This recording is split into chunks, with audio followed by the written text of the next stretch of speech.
My friends, we stand at the precipice.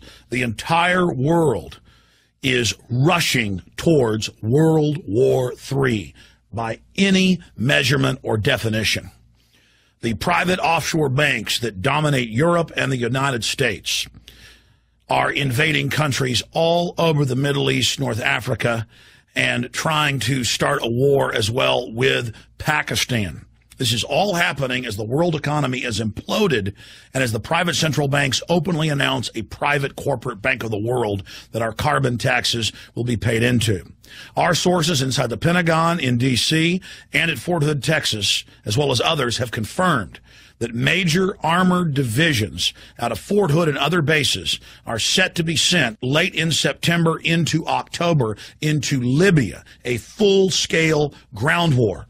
Meanwhile, Obama comes out and says he doesn't need any authorization from Congress and that Libya is not a war. Now he's threatening to go into Sudan. They've got warships off the coast of Syria, and our media and senators are openly calling for war. The Russians are threatening to respond. Now the CIA has expanded drone attacks in Yemen, and that government, a supposed ally, is toppled. The former darling of the establishment, Hosni Mubarak, the 31-year dictator of Egypt, was overthrown by a U.S., British/Europe-backed military coup, and citizens are being arrested en masse. No protest is allowed.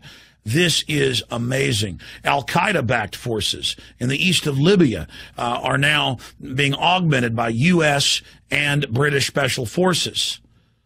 But it doesn't stop there. Pakistan, months ago, told the United States, stop your thousands of drone attacks. Our country doesn't care. It's going forward with a supposed ally, driving him into the hands of China and Russia. U.S. warships have entered the Black Sea. Russia is saying that this appears to be a provocation. China and Russia are warning that wider conflicts could erupt from this.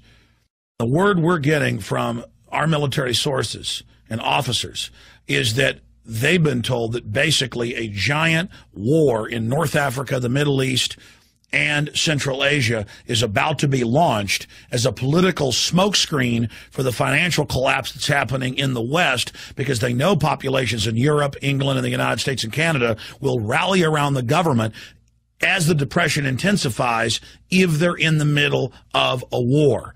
Also, the establishment can use staged terror attacks or provocateur attacks or real attacks launched by Muammar Gaddafi as a last-ditch effort to hold on to power. That can then be used to take our liberties domestically here at home. We're seeing the rollout of the TSA on the streets of America.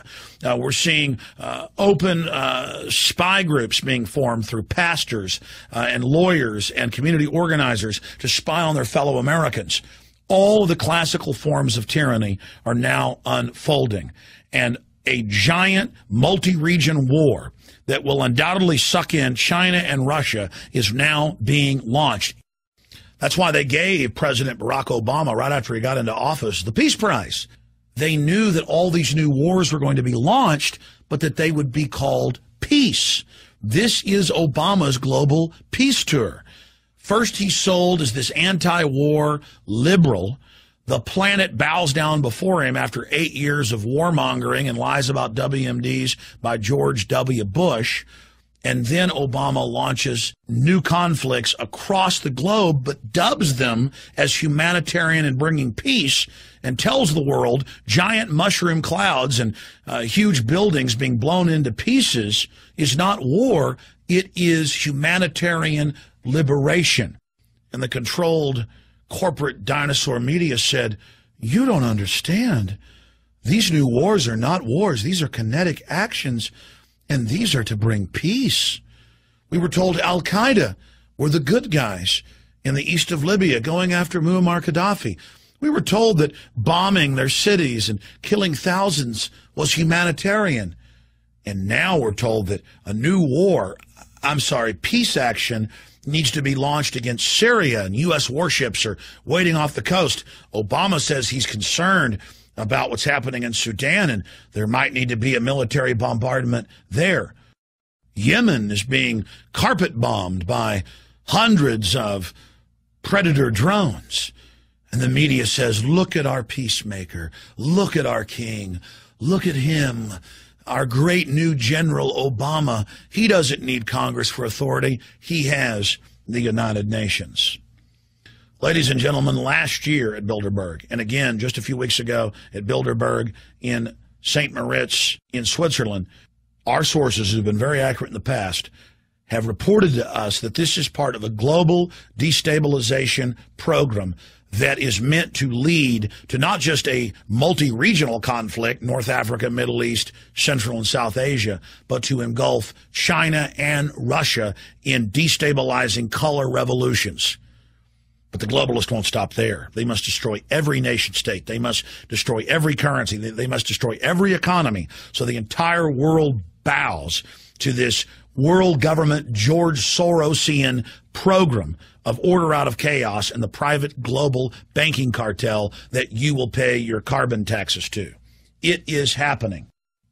Meanwhile, it has now been proven, what we first reported last year, that the Bureau of Alcohol, Tobacco, Firearms, and Explosives for the last 2 years knowingly helped ship semi-automatic firearms by the thousands to Mexico in an attempt to then track the weapons back into the United States and connect them to violence in Mexico so the federal government could call for a total ban on all semi-automatic firearms, as they have now done. This is incredible. Another example of staged terror, another example of a frame-up, this time targeting the Second Amendment. And CNN, the Houston Chronicle, you name it, has now reported on the fact that over 28,000 people have been killed in Mexico in the last 2 years, that the Southwest in the United States is now more dangerous than the worst areas of Eastern Europe for kidnapping. Mass graves have been found all over Mexico and on the Texas and California-Nevada border with dead children. It's now been confirmed that Western-trained, U.S.-trained Los Zetas pull over buses full of Mexican civilians, men, women, and children, rape the women and kill them, kill the old people, and take the teenagers and have them fight to the death in gladiatorial games, a form of trauma-based mind control. They then take the winners and train them as assassins. So understand, more people are dying a year on the Texas-Mexico border than died each year in Vietnam. A true war is going on. A completely collapsed society, a failed state, expanding into the United States, and it's not even on the radar. The media barely reports it. They've got their own giant armored vehicles. It's a full-on war financed by the criminal megabanks that are on record laundering more than $376 billion in just the last few years, are waging a war of drug consolidation, knocking out their competition in Mexico as the Latin American drugs are fed through southern North America. World War III is here. The whole world is going into crises. The domestic police state is unfolding against the people of our republic. We must take back Washington. We must take back our states. We must identify the fact that offshore private corporations have now hijacked our government and are using it as an instrument of global destabilization to bring in their world government on the ashes of our once free society. All of you Democrats that loved rebuking Bush for war, I certainly rebuked it as a constitutionalist, but all of you that thought it was trendy to be anti-war, now is the time to understand that we are at a serious crossroads and that Bush was only laying the groundwork for the next puppet that would come, Obama. Obama, the man of peace, the man of desolation, death, and destruction. This war that is about to engulf the world will be one of the most destructive, if not the most destructive in human history, and could lead to thermonuclear war. Please warn everyone you know. World War III is now upon us. Ask yourselves, what are you doing in this time of great challenge?